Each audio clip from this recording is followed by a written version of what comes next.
जय हिंद, जय भारत, जय छत्तीसगढ़, जय जोहार।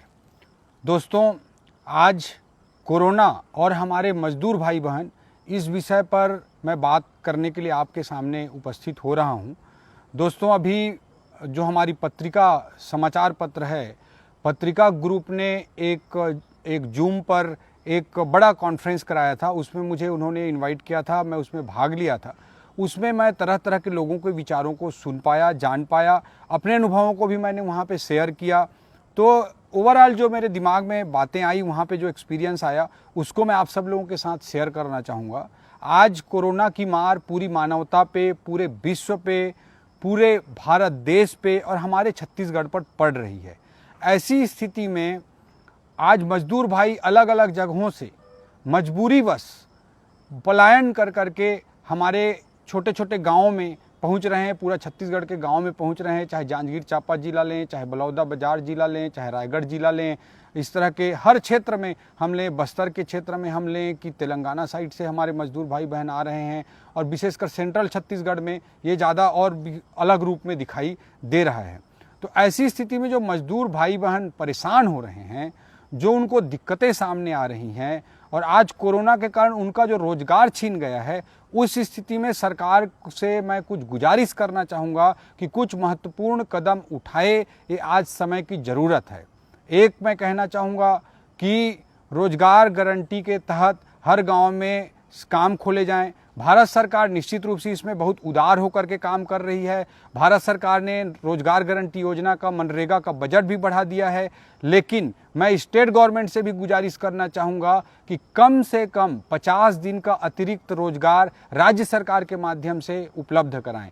इस तरह के रोजगार उपलब्ध कराने की व्यवस्था, राशन उपलब्ध कराने की व्यवस्था, जो पीडीएस की छत्तीसगढ़ में व्यवस्था वर्षों से, दशक से बनी हुई है, उस व्यवस्था के तहत अधिकाधिक चावल हमारे गरीब भाइयों बहनों तक पहुँचे, चावल पहुँचे, रोजगार पहुँचे गांव में, ताकि उनको तात्कालिक राहत मिल सके। लेकिन दूसरी ओर हमको लॉन्ग टर्म भी सोचना पड़ेगा, लंबी अवधि की दृष्टि से भी सोचना पड़ेगा। और इस दृष्टिकोण से मैं दृढ़ता के साथ इस बात को रखना चाहूँगा कि जो उद्योग के हमारे साथी हैं, उनको हमेशा हमको चोर नहीं समझना चाहिए। जो अगर उद्योग वाला कोई गलत कर रहा है, कोई पॉल्यूशन फैला रहा है, कोई रोजगार नहीं दे रहा है, स्थानीय लोगों को रोजगार नहीं दे रहा है, टैक्स चोरी कर रहा है, तो हम उस स्थिति में हम उस पर विरोध करें, कार्रवाई करें, उसको मैं मना नहीं कर रहा हूँ। लेकिन हर स्थिति में उद्योग के जो साथी हैं, उनको भी एक सहयोगी के रूप में हमको लेकर चलना पड़ेगा। मजदूर और उद्योग वाला दोनों गाड़ी को चलाने वाले दो पहिए की तरह हैं। इस दृष्टिकोण के साथ हमको चलना पड़ेगा। और उद्योग चलाने वाले, छोटे छोटे जो उद्योग चलाते हैं, मध्यम आकार के, छोटे आकार के, एमएसएमई सेक्टर में जो उद्योग चलाते हैं, उन सब साथियों को विश्वास में लेते हुए, उनसे चर्चा करते हुए, उनकी समस्याओं को सुनते समझते हुए छत्तीसगढ़ सरकार को आज जरूरी है कि हमारे सिलतरा में, उरला में, रायपुर के आसपास, रायगढ़ के आसपास, कोरबा, जांजगीर, बिलासपुर, सब जगह जितने भी उद्योग हैं, उनको अच्छे तरीके से संचालित करने की दिशा में काम करें। आज हमारे छत्तीसगढ़ के उद्योगों में जो काम कर रहे थे मजदूर, जो बाहर से आए हुए मजदूर थे, वो सब जा चुके हैं। ये बात हमारे उद्योग के वाले साथियों को भी समझना पड़ेगा कि स्थानीय लोगों को अगर हम ज़्यादा से ज़्यादा इंगेज करके रखेंगे तो इस तरह की समस्याएं नहीं आएंगी। इस बात को भी हमको ध्यान में रखना चाहिए। दूसरी ओर मैं कहना चाहूँगा कि बहुत सारे हमारे छत्तीसगढ़ के उद्योग में जो मजदूर काम कर रहे थे, वो तो चले गए दूसरे राज्य में, और दूसरे राज्यों में हमारे छत्तीसगढ़ के जो मजदूर भाई बहन काम कर रहे थे, वो कोरोना के कहर में हमारे छत्तीसगढ़ के गांव में वापस आ गए हैं।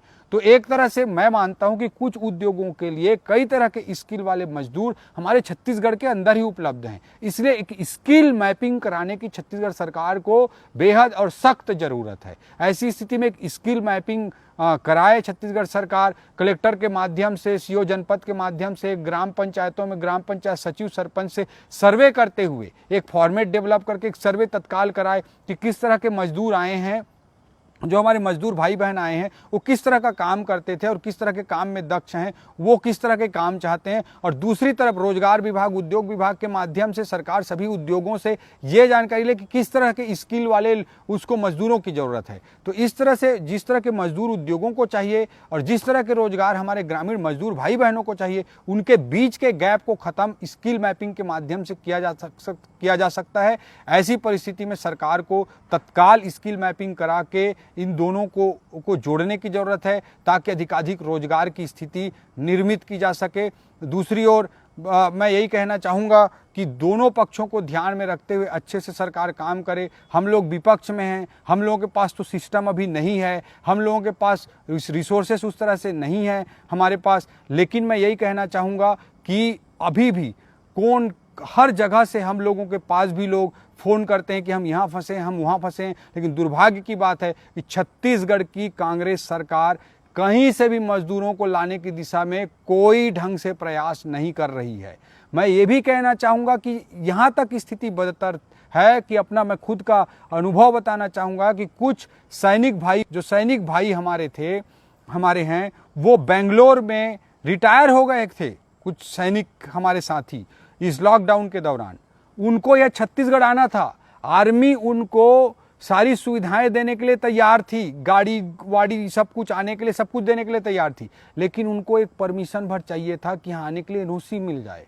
उस एनओसी के लिए हमारे छत्तीसगढ़ में इतनी अव्यवस्था का आलम है इस कांग्रेस राज में कि हमारे उन आर्मी के भाइयों को छत्तीसगढ़ आने का एनओसी 8-10 दिन तक लगातार प्रयास करते रहे, नहीं मिला। वे सब बेंगलोर में फंसे हुए थे। बेंगलोर में जो अलग अलग राज्यों के जो सैनिक साथी थे, वो सैनिक साथी अलग अलग राज्यों में सब जगह पहुंच गए। हमारे छत्तीसगढ़ के ही सैनिक जो बेंगलोर में रिटायर हुए थे वो नहीं आ पा रहे थे, केवल यहाँ आने की उनको परमिशन नहीं मिल रही थी, और आखिरी में वो लोग जैसे तैसे करके जबरदस्ती घुसे, तब जाके हो पाया।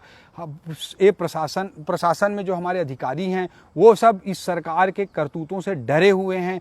वो लोग चाहते हैं, जानते हैं, मानते हैं कई बार कि हम कुछ अच्छा करें, लेकिन इस सरकार से इतना भय खाते हैं कि अगर कहीं भी हमसे कुछ भी 19-20 हुआ तो हमको अनावश्यक रूप से कार्रवाई कर देंगे। इस तरह का अव्यवस्था का आलम, कोई सिस्टम नहीं बनाना, अव्यवस्था फैलाना, ये इस सरकार के समय में हो रहा है। तो ऐसी स्थिति में कहना चाहूँगा कि हमारे मजदूर भाइयों को सही जगह से पहुँचाने की जिम्मेदारी इस सरकार की है।